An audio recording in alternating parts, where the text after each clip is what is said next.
You know, Microsoft, for all their faults and things like that, they do have a lot of good things coming, and they do have a lot of good announcements, and this right here is very positive from them. I like to see the positivity from them, especially when it's so easy to be negative. And I'm not even talking about me, because there's enough people out there that are negative about Xbox, but it does seem like there is, I don't want to say media bias and fall into that old trope again, but it does seem like whenever Microsoft does something slightly skewed, people are all over it, right? The media's all over it, everybody's all over it, outrage everywhere, we're outraged, they're outraged, everybody's outraged. All we are saying is give outrage a chance. No, but seriously, it does seem like that, and you know, you don't have to look any further than stuff like Redfall, okay? Needs a persistent connection. Listen, we're in 2023, okay? I've been connected to the internet with my console since the Dreamcast. I do not play current gen consoles unless I'm connected to the internet, because you won't pop achievements or anything like that. So you know, it can really kind of muck with stuff, and it's just a hassle. So I only play when I'm connected. Zero issue for me, right? But it just goes to show you, because Sony has had multiple games where it's, oh, you can only play this if you're connected. Honestly, everything needs a day one update these days. Half the game's not shipped on the disc. Who cares? You know, that's what I'm saying. But everybody's running with it, and you know, it's just one of those things that to me seems silly. But this is good news. No need to linger in the bad news. Let's go ahead and get started. Hey everybody, I'm Crap Gamer. This is Crap Gamer Reviews, back with yet another video. Thank you so much for checking it out. Please leave a like on the video. I'm looking to get 100 likes on all the videos that I do. A small goal, but a goal nonetheless. So thank you guys for your help getting that. I know probably you're like me and you feel a certain way about some of these dealings between Microsoft, Activision, all that kind of stuff. If you were unaware, the FTC actually lost another one. I think they're 0-6 with suing people. Meta actually just won a big thing, and a lot of people were saying this is the one you have to really pay attention to when it comes to Microsoft and Activision. Well, FTC lost that one in court. I've been saying for a long time, if FTC tries to take Microsoft to court over this, they will lose 100%. But the time for talk is over. Like, talk is cheap. What we're seeing now is movement.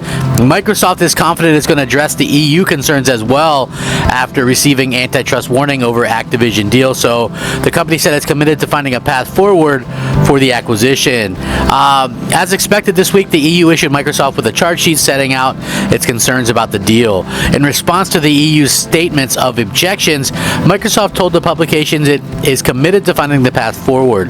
We're listening carefully to the European Commission's concerns and are confident we can address them. What would be the games industry biggest ever deal by far has been met with fierce competition from Sony, with concerns from the Europeans, US, and UK regulators. While the EU's charge sheet hasn't been publicly released, regulators have expressed concerns that the acquisition could significantly reduce PlayStation's ability to compete, given that it would see Microsoft gain ownership of Call of Duty, which Sony has labeled as irreplaceable for some reason. Now, in a bid to address these concerns, Microsoft recently said it offered Sony a 10-year legally enforceable contract to make each new Call of Duty game available to PlayStation the same day it comes to Xbox. Sony Entertainment head Jim Ryan reportedly met antitrust boss last week to discuss the company's concerns. Shortly afterwards, however, Microsoft accused Sony of misleading the EU regulator over its commitment to keeping Call of Duty on PlayStation should the acquisition be approved, as the European Commission is scheduled to rule on the deal by April 11th. Now, again, it does look like Microsoft is being very upfront with this stuff, telling them exactly what they plan to do. A legally enforceable 10-year deal.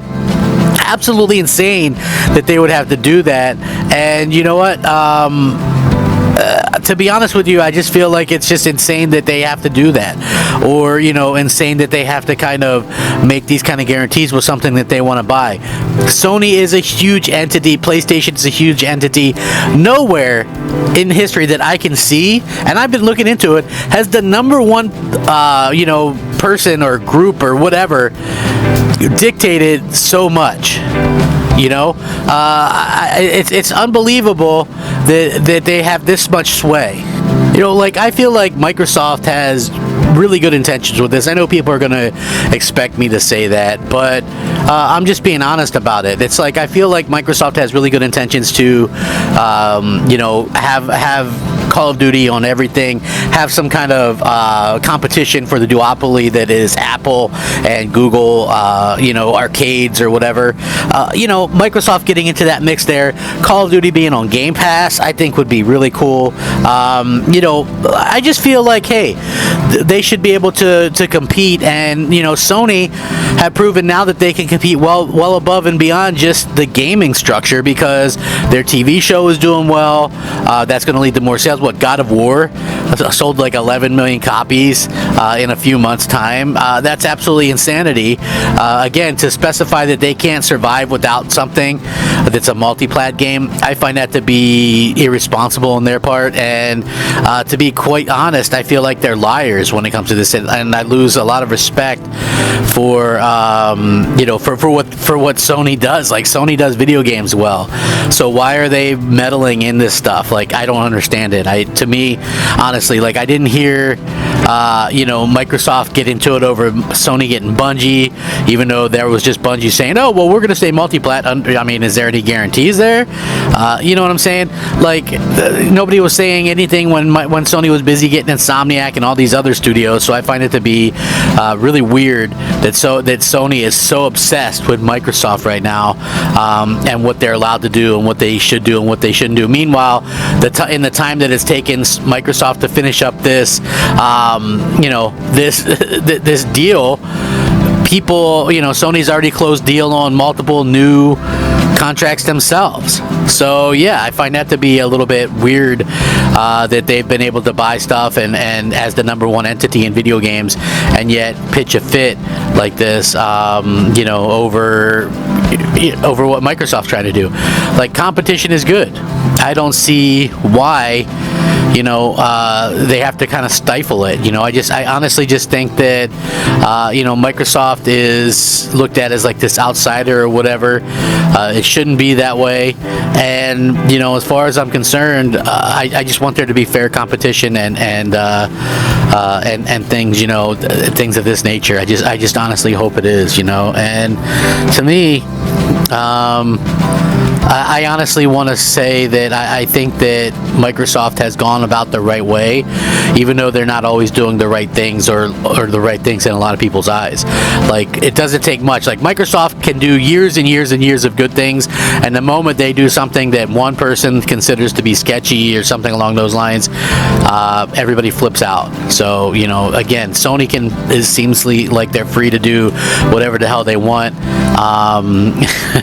And just hunky-dory about it, right? Everybody's just fine with it. So we'll see what happens long term, though.